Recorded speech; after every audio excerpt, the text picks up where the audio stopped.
grazie a chi è venuto. Speravamo di vedere più gente, sinceramente, stasera, però per Giovanni sarebbe meritato più pubblico. Pazienza, è andata così.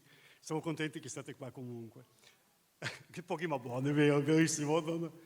Io sono Paolin Sirot, sono il presidente di Artecipare.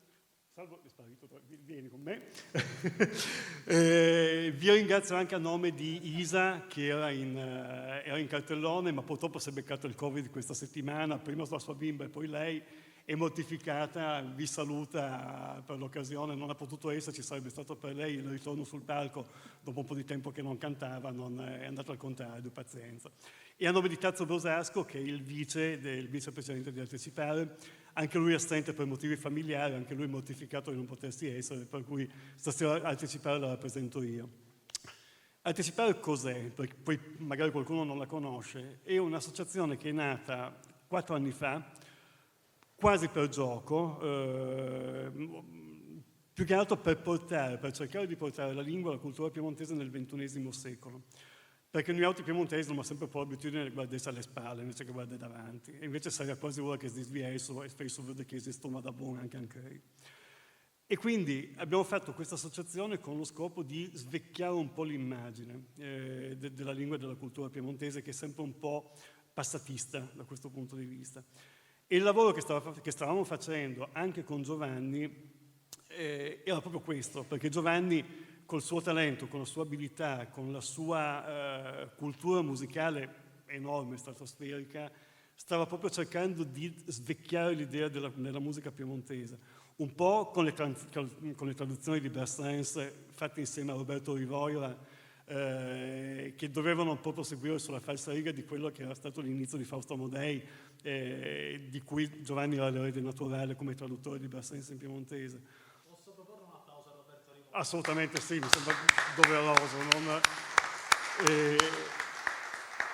E un po' con la sua canzone d'autore, che è forse meno conosciuta delle traduzioni di Brassens, ma che comunque aveva una valenza notevole. 2 anni fa, proprio più o meno a quest'ora, erano le 5 e mezza del pomeriggio, Giovanni ci ha lasciato nella maniera che sappiamo. Stasera siamo qua per ricordarlo, ma non in maniera malinconica, perché non sarebbe da lui. Vogliamo che sia una festa, ed è per questo che abbiamo chiamato gli amici più stretti del giro di Giovanni.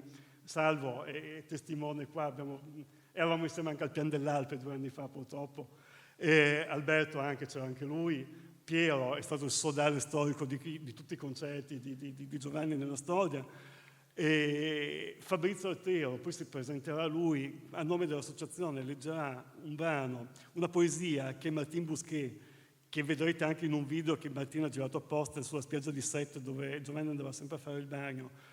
Leggeranno insieme a Sebka una poesia che Martina ha scritto per Giovanni, e Sebka che si esibirà in Italia per la prima volta. Abbiamo questo piacere, questo enorme onore di questo ragazzo francese, giovane, talentuoso, che viene a cantare a Torino per la prima volta nella sua carriera e per la prima volta oltre Alpi in Italia.